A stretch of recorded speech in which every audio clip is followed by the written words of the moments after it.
Prologue. A silence of 3 parts. It was night again. The Waystone Inn lay in silence, and it was a silence of 3 parts. The most obvious part was a hollow, echoing quiet, made by things that were lacking.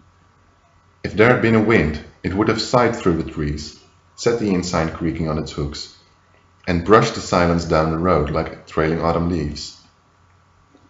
If there had been a crowd, even a handful of men inside the inn, they would have filled the silence with conversation and laughter, the clattering clamor one expects from a drinking house during the dark hours of night. If there had been music, but no, of course there was no music. In fact, there were none of these things, and so the silence remained. Inside the Waystone, a pair of men huddled at one corner of the bar. They drank with quiet determination, avoiding serious discussions of troubling news. In doing this, they added a small, sullen silence to the larger hollow one. It made an alloy of sorts, a counterpoint. The third silence was not an easy thing to notice.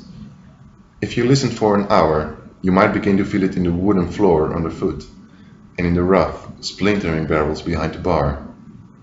It was in the weight of the black stone hearth that held the heat of a long-dead fire. It was in the slow back and forth of a white linen cloth, rubbing along the grain of the bar. And it was in the hands of the man who stood there, polishing a stretch of mahogany that already gleamed in the lamplight. The man had true red hair, red as flame. His eyes were dark and distant, and he moved with a subtle certainty that comes from knowing many things. The Waystone was his, just as the third silence was his. This was appropriate, as it was the greatest silence of the 3, wrapping the others inside itself. It was deep and wide as autumn's ending.